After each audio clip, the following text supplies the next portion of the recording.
মাধব গ্রামের ছেলে। তার বাবা সবজি চাষ করেন এবং প্রতিদিন ভোরবেলায় উঠে সেই সবজি কলকাতায় ট্রেনে করে নিয়ে যান এবং গিয়ে সেখানে বিক্রি করে আসেন। এটা তাদের নিত্যদিনের কাজ এবং এভাবেই তার বাবা দীর্ঘদিন তাদেরকে প্রতিপালন করে এসেছেন, সংসার চালিয়ে এসেছেন। এবার মাধব পড়াশোনা শিখেছে।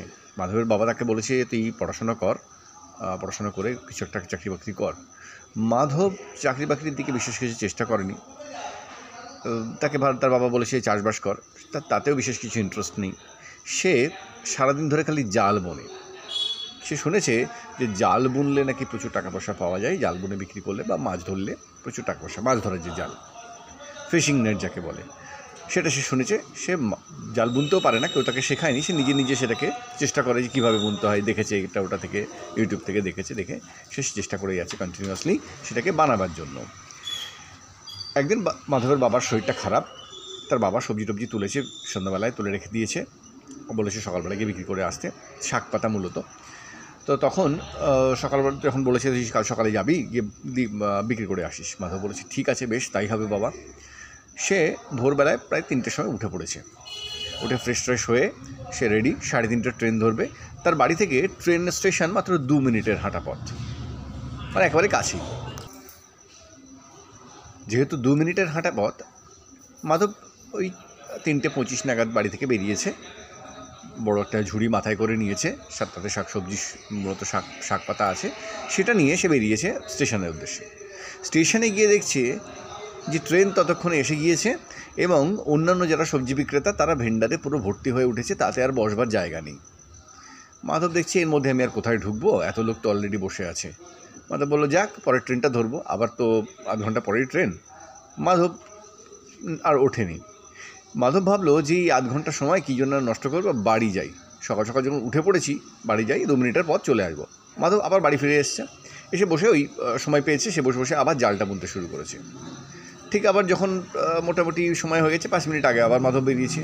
স্টেশনে যখন পৌঁছেছে তখনও গিয়ে দেখছে সেই আবার আরও অন্যান্য যারা বিক্রেতা ভেন্ডারে যারা ওঠেন তারা সবাই উঠে পড়েছেন।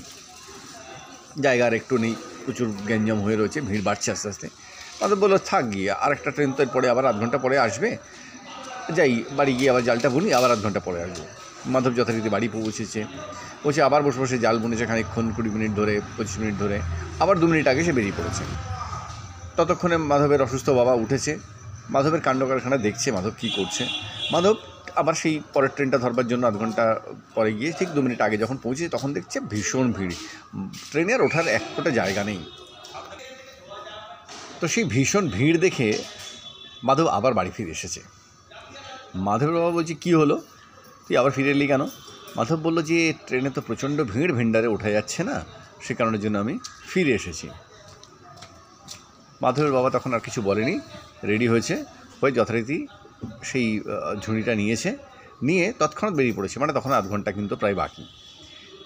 স্টেশনে পৌঁছেছে, ট্রেন এসেছে যখন, তাড়াতাড়ি করে তিনি ভেন্ডারে উঠে পড়েছেন এবং যথারীতি তিনি কলকাতার উদ্দেশ্যে বেরিয়ে পড়েছেন মার্কেটে বিক্রি করবার জন্য।